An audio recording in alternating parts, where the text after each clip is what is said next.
Hi everyone, I'm Zev Fema, Research Analyst for Action Alerts Plus, and welcome to TheStreet's Weekly Roundup, where we discuss major news stories from the week, their implications on the market and your portfolio, and what to watch in the week ahead. This week, we'll be discussing the economic environment, the potential breakup of big tech, and next week's economic reports, as well as the trade meeting with China. We'll also be discussing some strategies to manage your portfolio in this type of market, and taking a look at this week's biggest earnings announcements. Joining me today to discuss all this are Tony Owusu, breaking news reporter for TheStreet, Anthony Bonsignori, research analyst for CNBC's Mad Money, and Jeff Marks, senior portfolio analyst for Action Alerts Plus. For those unfamiliar with Action Alerts Plus, it's Jim Cramer's charitable trust portfolio that Jeff and I run along with, of course, Jim Cramer. It's our way of helping educate those looking to learn the ins and outs of investing via real-time alerts, trade ideas, and educational tools, such as the monthly members only call with Jim, where he breaks down his latest views of the market, what we believe investors need to know to navigate it, and our goal is quite simply to help make you a better manager of your own portfolio. Okay, let's dive in. So Tony, this week we got manufacturing and service numbers. We also got key job readings. What's the dynamic you're seeing with the market? Well, I think after 2 straight months of contraction and not a terrible jobs number, but a bad jobs number, I think the market is coming around to my way of thinking about the Redskins. I'm a Redskins fan. We're 0-4 right now. We're about to be 0-5 on Sunday. I hope we lose every single game going into the final weeks of the season, just so we can get a high pick. I think the market is kind of looking at these numbers like that the same way they want the Fed to cut rates, and I think they're going to cheer a little bit of bad news along the way. So that's kind of what you're saying, is that it's sort of a bad news is good news scenario, because we want that increased probability of a rate hike to kind of prop things up. You got to find the silver lining. I think the market's found the silver lining in that this might prompt the Fed to cut rates like they want. Okay, so Jeff, let me ask you, in a market like this, what's the profile of companies that investors need to be looking at? Industrials, discretionary, staples, growth, value, what are we looking for? Yep. So over at Action Alerts Plus, we've been doing a lot of buying in companies that have limited amount of economic sensitivity. So, for example, this week alone, we added to our positions in 3 different healthcare companies: Abbott Labs, AbbVie, and Novartis. We just think these are all just high-performing businesses. They're not really going to be tied to what's going on in manufacturing and services. They're just healthcare trend. If you look at the job gain growth in healthcare over the last more than a decade, it's just a very strong long-term theme. We're also looking for opportunities in stocks where we see valuations disconnected. For example, we looked at Goldman Sachs this week, where the stock, its tangible book value, fell below, was actually above where the stock price traded, and we just think that's a valuation that's disconnected. And I don't want to give up on growth just yet. I know that it's just a very volatile area to be in, especially these high-flying enterprise software as a service stocks. So we're taking a hard look at Twilio. We keep looking at it, and all these big 2-3% down days whenever Twilio falls, we're itching to buy it. We didn't pull the trigger this week, but it's one we like for the long term, because its communications platform is so central to what all businesses need to, where they need to digitize their business and really connect to their customer. Right, and you did mention Twilio. We've been itching to buy it, but we set our level, and it was like just above 100. We kind of set that dollar level. We really didn't want to chase it. I mean, is that kind of a discipline you have to stick to in a market like this? Just once you have your level, let it come to you. And if you miss it because it ran, so be it. High quality problem. Right, exactly. That's a high quality problem. You have to stay disciplined in this market, because, let's take a look for what happened on Tuesday, for example, right? The market was up 1%, and then when the ISM number came out, all of a sudden the market was down 1%. So if you're really just looking to buy things on their strength because they're going higher, that's not really going to be a profitable strategy. I'd like to wait. I'd like to wait to see these stocks come down, and then we do the buying. All right, Anthony, so let me ask you, because obviously the macro is kind of what's driving the market right now, but as Jeff said, there's definitely there's deals to be had. So to what extent do you think investors should be factoring in the macro, and how much does sort of the investment horizon influence that answer? Yeah, at the end of the day, we're all just trying to buy something for less than what we think it's going to be worth. Paying attention to the macro environment is very important to doing that. I think when it comes to following along, we get all these different economic data points almost every week now. It's constantly being vetted through all these different investment portfolios and people in the market with all their different time horizons. So it creates a lot of swings in the market, and it can be opportunity. When you're looking at a lot of the economic data, I think it's helpful to be jotting it down, seeing any trend lines for yourself, not having to rely on kind of anyone else's opinion, and being able to formulate kind of your own opinions. Doing so, you can kind of get a grasp for where we stand in any market environment by paying attention to the macro. So while we may not be able to always forecast and see the future, we can get a gauge of how well we are now, where the market is. Or does it seem to be, when we flip on every TV channel, are a lot of people bullish? Are a lot of people bearish? Are a lot of people concerned about this number? Is there a high expectation, low expectations? Is credit spreads narrow or are they wide? So you can kind of take a gauge through a lot of the different macro factors, see where it is, how it relays over time to kind of the trend line, and then just go ahead and be able to help you make those kind of bottom-up fundamental investing decisions. It's funny you talked a lot about expectations, because I think when we saw Tuesday, when we saw the manufacturing number come in, everyone was like, oh my God, now we have the services number. The next day, is that going to be negative? Or is it just going to miss expectations? And what we saw happen is shortly after the number came out, kind of as expected, the market plummeted. But half an hour later, all of a sudden, the market reversed. So is it like, were people just waiting for that number because it was expected, or is this more of like a bad news is good news type game? Is very interesting. Right. And the reason I ask this is also because, as you guys know, like I watch a lot of these Warren Buffett films on YouTube and stuff, and it's interesting. Him and Charlie Munger both say they've never made an investment based on the macroeconomics. Right. They're always looking at the underlying business. So that's kind of my question. It sounds like what you guys are saying is if you're really going to try and swing trade or play the near term, maybe you have to factor in what's going to happen with China.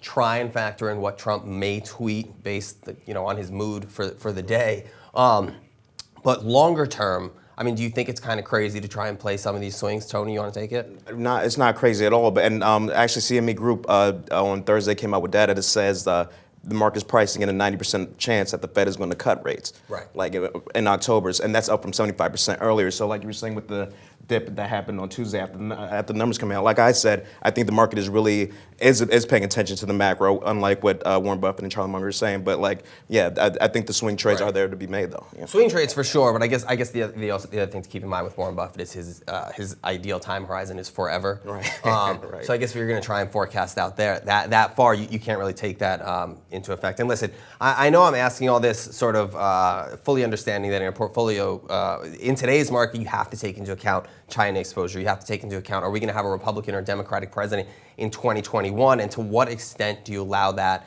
to impact your fundamental view of a company? I think one place where we're really seeing this really great business versus extreme regulatory headwind, it comes into with technology. So this week we actually we got leaked audio from Mark Zuckerberg discussing Elizabeth Warren's calls to break up Facebook and other big tech names. It's something that has been overshadowed recently by other issues in the presidential race, such as healthcare and immigration. But this has long been a rallying cry for Warren, who's now surging in the polls, Democratic frontrunner. And I just want to get your thoughts on this. So I want to ask this of everybody, but Tony, we can start this off with you. Do you think that these big tech names, Google, Amazon, Facebook, are they really truly monopolies, or are they simply massive companies that compete on many different fronts for business? So huge companies, but they're still in competition when you look at the different segments. By the strictest definition, no, they're not monopolies, but I don't think that's going to save them. The Silicon Valley ethos tends to be build, buy, or bully. And that's great when you're trying to eliminate competition, but it doesn't make you a lot of friends, especially in Washington and especially overseas. So you have overseas regulators who are going to look to break up these companies, regardless of whether they're monopolies or not. And then in Washington, you already said Elizabeth Warren is really hammering against them. Trump has hammered against them before, too. So they've made a lot of enemies. And honestly, in my personal opinion, they are too big. They're in a little bit of too many segments. And I think eventually, it doesn't matter if it's going to be Democrat or Republican, they will be broken up eventually, in my opinion. Okay, so, well, Jeff, let me ask you this then. A lot of sort of the calls that they're too big is because anti-competitive practices, right? But to what extent do you think it was anti-competitive practices that got these companies to this point? And to what extent do you think it's the network effect, where the bottom line is people just want to be where their friends are? So even if you do break up Facebook and you make the core Facebook and Instagram two separate platforms, I mean, is Snapchat going to be in any better position to be competitive, or is it the bottom line millennials are on Instagram and it's the network effect that's to blame? Yeah, that's a good question. I would say, monopolies, I'll let the Department of Justice kind of speculate that. They'll make the determination on that one. They'll have much more information than I have. But I will say this, when we're looking at these large cap tech companies, let's think about what they're doing for the consumer and how deflationary some of the things have been. I mean, look at Amazon. They've revolutionized the way where usually the standard was maybe a week. You order something online and you get it delivered in a week. Then it turned into 2-day shipping. Now it's 1 day. So I think that's all great things for the consumer, as they're also pushing down prices. Facebook, they changed the way that we communicate with people all across the globe. So I mean, to me, that's very consumer friendly in what they're doing, and they're helping businesses reach their customer too. And then Google, I don't remember what the world was like before, the Google search and how to find information and even how to find locations of restaurants. So to me, I think they're all doing, really, really great things for the consumer. And then to your point about, maybe breaking up of Facebook and Instagram, I would say this, that the data and security challenges that these companies face is enormous. And if I'm a regulator and I want these companies to be the best equipped to handle such challenges that are only going to probably increase in the future, cyber attacking, things like that, I want them to have that scale. I want them to be as big as they can so that they can fend off and protect my data. I think that's actually a fantastic point, I think, because there's, on the one hand, you want the breakup for more competition, but on the flip side, as far as security goes, a breakup just means more companies that have to be regulated, right? I mean, to some extent, Facebook must have an advantage that they can see like any holes in Instagram and patch it up across WhatsApp and core Facebook. So like think about how much Facebook is annually spending on their security needs. And if you split up Facebook and Instagram, does that get cut seemingly in half? And are their just capabilities not the same? I don't have an answer to that. I don't know if I want an answer to that right now, because I do want, I do want my data secured. I want to have, it's tough to have that assurance, but I want it the best I can get. The tech version of too big to fail? Yeah, almost in a sense, but. Tony, it is interesting you say that. And Anthony, I'm going to throw this one to you, but Tony, definitely feel free to chime in. So, yes, on the one hand, these are some of the biggest companies the world has ever seen. But Anthony, let me ask you this. Now here's my question. And I've been asking myself this for a long time. Is it right to still look at these companies and their size and their power by comparing them strictly to U.S. competition? Or is it time we say, listen, these companies, they compete on a global scale, and the competition is not just Snapchat or Twitter versus Facebook, but at this point it's Facebook, Amazon, Google versus Alibaba, Tencent, Baidu. So in other words, is looking at strictly US competition kind of too much of an old school way of thinking, and to some extent are we really saying, how can you break up Facebook and expect to compete with WeChat? How do you think about that as far as competition goes? Yeah, I mean, it's no secret that it is, as we evolve in technology and the world continues to grow, that we're becoming a more interconnected place. So it's becoming easier to do business in all these different places. The barriers to entry into different countries throughout the world, everybody's becoming over time a little more modernized, and it's becoming more easier. And at the end of the day, everyone wants to get bigger and get stronger. So we have that. We have it now where these companies are, some of them are massive. They've only been around for 10 or 12 years. And effectively, you have to be able to compete on a global basis because a lot of these companies are all working in all these different locations. When it comes to now the United States versus China, the number one economy versus the number two economy in the world, when we go into China and we want to do business there, we have to set up a joint venture. When Chinese companies want to come and do business here in America, it doesn't exactly work like that. They're not necessarily have those requirements. So, that's not exactly a level playing field. And, when you kind of see all these factors, and then you're thinking about, can these companies, are they able to hold up against one another, it makes it difficult because now they're seeing things on the Chinese side from American companies and they can get a head start. When it comes to Chinese companies here in America, WeChat and all these things, they aren't here yet, but you're going to need scale if you want to compete with them. You're going to need to be big because they're not limiting their companies. China's not putting restrictions and they're not putting different rules on their companies when it comes to doing business. So if we're doing that on ours, it's certainly going to have an impact. Well, China is not putting rules on how they do their business, but they are putting rules on how they operate. And that's why I don't think it's really a apples to apples comparison. I don't think Facebook really competes with the Chinese equivalent, because the Chinese equivalent, you can't search for certain things, and like it's very much more tighter controls.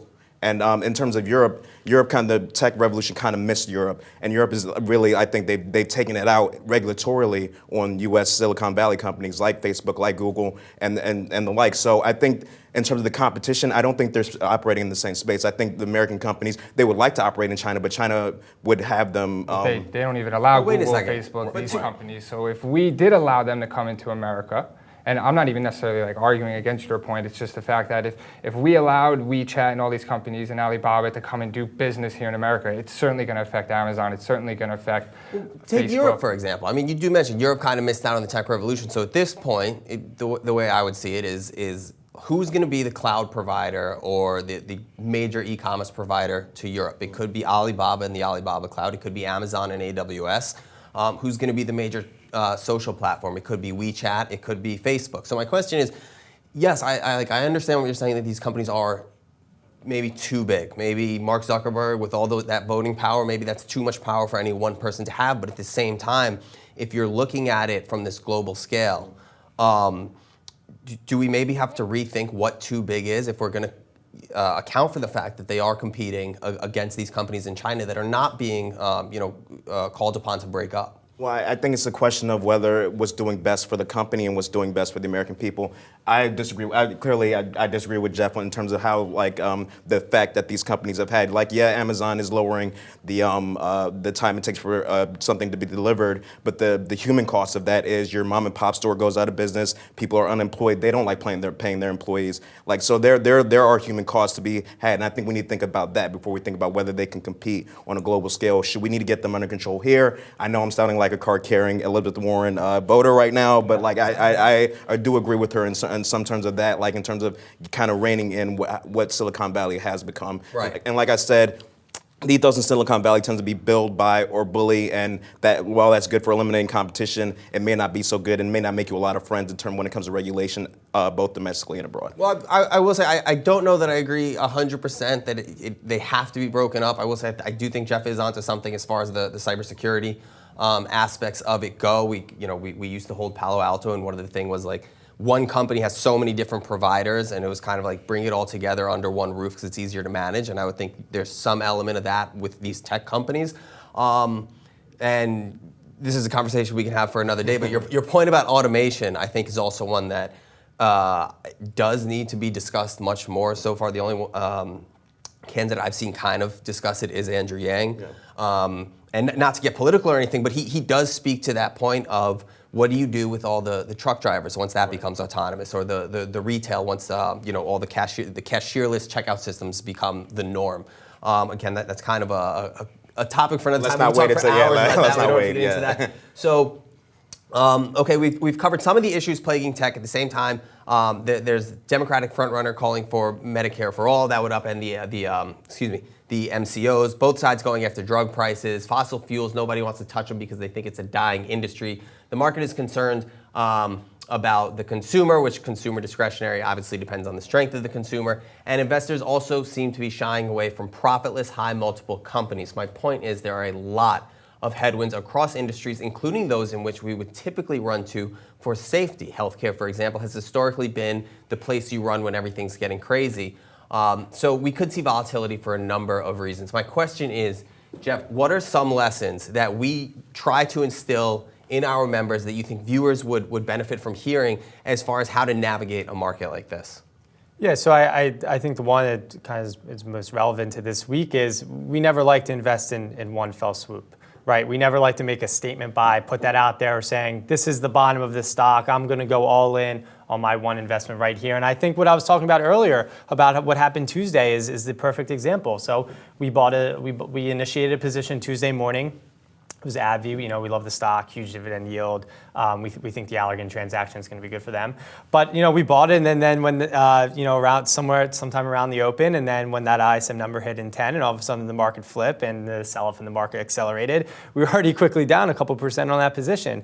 But because we use scale, because we didn't make a statement buy out there, and we like to buy in chunks, so we'll put out we'll buy, maybe a few hundred shares on our first buy, and then on each kind of percent lower scale, meaning, as the stock moves down, maybe say, $1, $2, we'll Right, keep we never chipping tell at it ourselves that we $100. can catch a bottom. Right, exactly. So, we saw it, we can't predict the day-to-day moves of the market, so we bought it because we liked it. And then when the market sold off, it only got cheaper, the yield only got higher, and that's a nice dividend yield over at AbbVie. So we bought more. And look what happened in the days since the market's kind of has come back. So, that's kind of one strategy that I like to do is scale. So say you have a $100 stock, maybe you buy at 100, maybe your next buy is 97.5, 95, and you just kind of keep working on increments down. It just you view the weakness as an opportunity to get a big position versus going all in at once. Right, and then the only thing I would add to that is obviously when everything was going great, that's kind of when we started getting nervous. We started our cash raising efforts. So is that kind of the other side of the ball when everything's kind of going crazy? You pick those names you really want, scaling slowly, but then here we are. We're ripping today, right? Because maybe the Fed is going to cut interest rates. The job number was a little weak, but not so weak to freak everybody out, just weak enough to go for the rate cutting argument. So, as if we start ripping higher from here, is this kind of where you start to raise cash and stuff? Just because not much has really changed as far as China. We'll see what happens Thursday and stuff. But sort of disciplines on both sides of the ball. Yeah, you have to be disciplined on both. When you see a stock just kind of go up, day after day after day, it might be time that you have to start booking some profits in that one because there is going to be a moment, where all of a sudden, we like to look at the oscillator, right? The S&P oscillator, and what we were seeing over the past couple of weeks was a overbought condition, which is always ripe for some type of pullback. So we raised cash. Were they the absolute tops on all these stocks? No, but we raised cash. We liked we liked the prices that we were getting, and then when the market pulled back, we were ready to put our capital back into work. Right. Stocks only got cheap. You don't sell stocks in hopes that you buy them higher. You sell them in hopes that you buy it lower. So when you get these lower prices, you got to start doing some buying. And I think and I want to get to earnings, so I'll just say it real quick. But I think the point you made with the oscillator is fantastic. Is that we saw it was getting overbought. We don't really know why it might sell off. But what we do know is when you're getting overbought, what it's kind of telling you is that the market's getting a little jittery. And people will pretty much sell for any reason. So even though we knew manufacturing's bad, we knew, ISM shows growth, but services it shows growth, but maybe not to the rate we want. If people are looking to book a profit, they will jump on absolutely anything. And with the news cycle that's 24 hours at the most these days, to Jeff's point, absolutely, when you start seeing these signals of overbought conditions, maybe it is the best thing is just raise a little bit of cash, even if you don't know why it'll go down. Just don't be greedy. No one ever went broke taking a profit. Exactly. All right. So fourth quarter is upon us, and we're starting to get a glimpse of third quarter performance with earnings season getting underway. Tony, Thursday night we heard from Costco. Shares initially sold off, only to catch a bid Friday morning. Any big takeaways? Costco's was soft in a few areas. Comps were soft. They were still above 5%, but still softer than the analysts were expecting. They took a 22-cent charge, a tax charge, and the revenue came in soft. However, on Friday, all the analysts saved its bacon. Like Cohen still has an outperform rating, 325 price target. Gordon Haskett accumulate 330. Stiefel buy rating 310. Even the one Jefferies has a hold rating on it. It raises price target by 10 in spite of the quarter. So the market is still, or at least the analysts still think that Costco is a strong buy, and the market is responding to that. Right. And the other thing I would add is I think the one thing that to me at least was clear from this quarter is that the value proposition is still very much there. Right. We know there was a note out about a week or two ago talking about potential membership exhaustion. This quarter we got the highest renewal rate. 90%. Higher than that. Yeah, a little bit higher, but the highest in the company's history. Yeah. And then China, everyone was kind of like, oh, why aren't they opening up stores quicker and stuff like that? They have 200,000 membership signups for China versus like the worldwide average of about 68,000. So I was talking to Jim with it this morning. It's basically the equivalent. What happened in China is basically the equivalent of like when Amazon crashes on Prime Day. Like it just speaks to the demand. Yeah. And investors are seeing that, like they see that in spite of what the numbers that's the thing, though. Do you go with the fundamentals? Do you go with the macro environment? I think people are going with the macro environment right now, and the thought of what Costco is. 40% jump this year. So it may be the valuation may not be there anymore, but like people are still buying. So right, and on top of that, I mean, we kind of spoke about before. Maybe you can't run into healthcare. Maybe you can't run into some of these sectors that you want. So when people are Consumer looking for staples. places to put that money, consumer staples. I mean, Costco is a very well-run business. To your point about the fundamentals, I mean, and I think the fundamentals are still very strong. 7% increase in revenue, right, yeah. Exactly. And I think the question, though, to your point, is kind of there's price and there's value, right? Like, at what point is the price kind of getting up there? And we are seeing that a little bit today. But we spoke about this a couple weeks ago. We said, I think it'll hang out at this level, which is kind of what it's done. I think the thing that viewers also need to keep in mind is consolidation near all-time highs. Like, that's a good thing, right? Because a little consolidation near the all-time highs is kind of when we take, maybe get ready to take that next step. Right. Did anybody else check out Costco? Otherwise, I do want to jump over to Constellation Brands. Anthony, you got the next one. Yeah, jump to the next one. All right, Anthony, you guys had Bill Newlands of Constellation Brands on Mad Money to discuss the quarter. What are your thoughts? Yeah, so he joined us last night on the show. The company reported yesterday morning. The stock felt some pressure throughout the day. But overall, I mean, there were some good things in this report. It was a little noisy with some different accounting metrics. However, sales, top line growth, 2% kind of came right in line. The bottom line EPS number was down 5% year over year, but it was much better than what we were expecting. The company took a charge on its Canopy growth investment. We all know about 2 years ago they made that investment. They've since made more investments, and it's now more than $4 billion that they've put into Canopy. So we know this is a long-term investment. While they may have taken this write down of about $800 million, they're still up more than $750 million on the investment since they made it. Right. So there were some things to look at that while maybe there were some concerns with some of their wine brands that they're not selling, some concerns with the EPS number having this charge from the Canopy growth investment. There were some of these good things as well. Gross margin was a little bit higher, and beer, for the most part, was pretty good. And something didn't get tons of acknowledgement this quarter. They have a new seltzer product out now? They've talked about the new seltzer product, and ironically, I think it's for next year. And it's coming out. Seltzer product's coming out. Okay, yeah, but they are getting that one in the works. One, yeah. Yes. And what was funny was, we've heard previously from the analyst community asking them constantly about the seltzer product and what their thoughts were on this market, and then they finally kind of gave some information to that yesterday. However, no one really recognized it from the analyst community. I don't think, as far as I've seen today. So that was something to think about as well. And ultimately, beer, Modelo continued its strong growth, 15% depletion growth in the quarter. Up, it was 17% in the first quarter.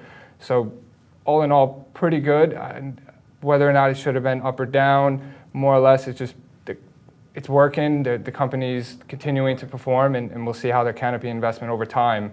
I think it's too early to be worrying about the fluctuations on that. Right. People have asked me about Canopy, and usually what I tell them is, listen, they're tied up with Constellation. What that means is, in my view, the most important thing is that the distribution to the U.S. market, once, I believe it's a matter of when, not if, we get cannabis legal federally.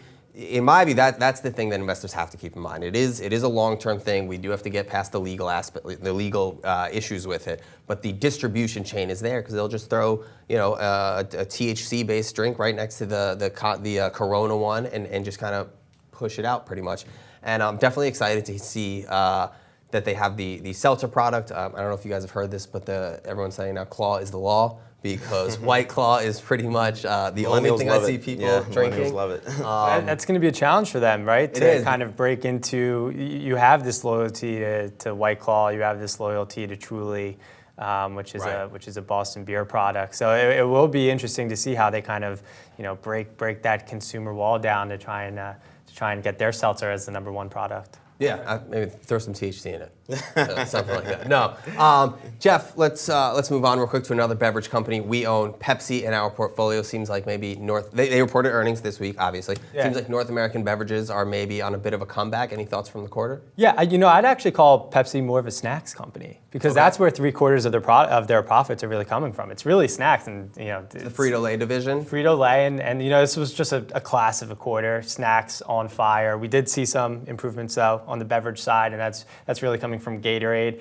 and Pepsi gaining share The on new on, sugar-free Gatorade is fantastic, by the way, for anyone who hasn't tried it. You can't tell the difference. Gatorade Zero. Try it. Gatorade Zero. Yeah. Yeah. So I mean, they're innovating to their kind of their own brands, and that's how they're really driving people back into the beverage. And beverage is doing much better. I know that it's kind of a challenged industry because there are this kind of hatred for towards sugary drinks.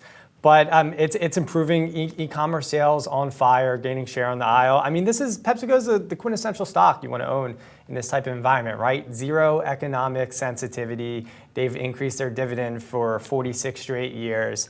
Cash flow is terrific. It's a name that you're going to want to own, and the stock's year-to-date performance absolutely reflects that. So what I'm hearing from everyone here pretty much is the staples is maybe where people need to be looking because these companies very much do seem to be in control of their own destiny. I guess the one discretionary that really did stand out so far was Nike, which we spoke about last time. They did really well in China. We'll save that for another time to go over that again.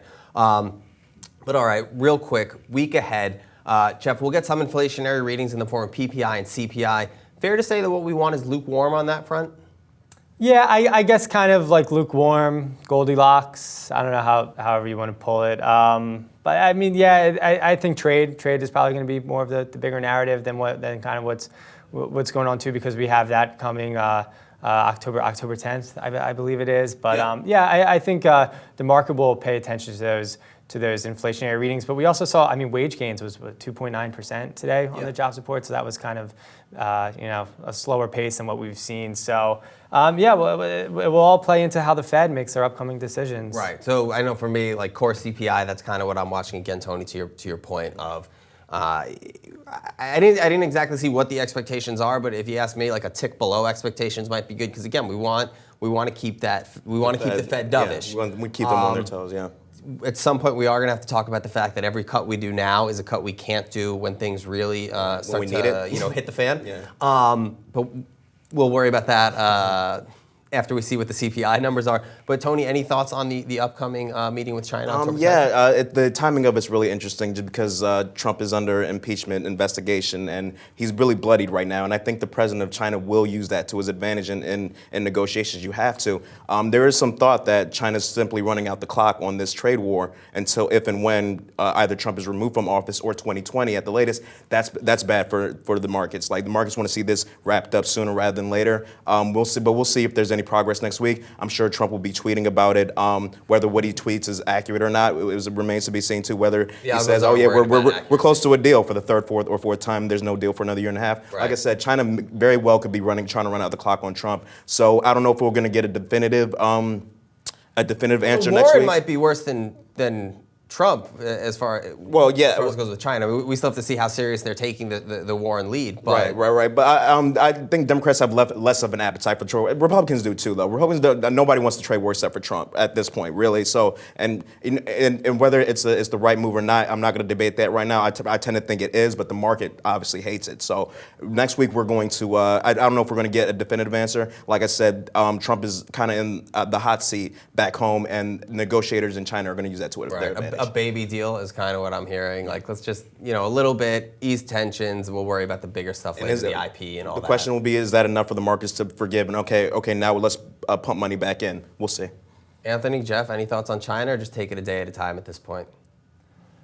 Yeah, I mean, I think just, one day at a time, that's all we can do. That's all that's really guaranteed, right? And, to continue to focus on the macro and the micro, paying attention to what you can, and control you can control. Ultimately, price is going to be the most important determinant factor when it comes to making your investments. So, absolutely, and especially in this market, 6 days away is basically an eternity. Right. Yeah, and I would only add that if you're kind of maybe fed up with the trade war, look for stocks that don't have that exposure to China, right? So and that are going to be exposed to the U.S. consumer. I know a lot of like fast food stocks we're doing some work on over in Action Alerts Plus. That's like a neat area where it really plays to the U.S. consumer, and even if we do see consumer spending kind of weaken a little bit, they're kind of at that lower barbell area where you really won't see a disruption in the industry if consumer spending does kind of pull back a little bit. But I would say, if you fear the trade war, then don't invest to the trade war. No, perfect way to put it. Okay, that wraps it up for this week's show. Next week we have Domino's Pizza, Levi's, and Delta Airlines reporting earnings. So be sure to get over to TheStreet.com for all the market coverage you need. And for more in-depth advice on portfolio management, get over to ActionAlertsPlus.com. Finally, a big thank you to my guests, Tony, Anthony, and Jeff, for joining me today. I'm Zev Fima. We'll see you next week.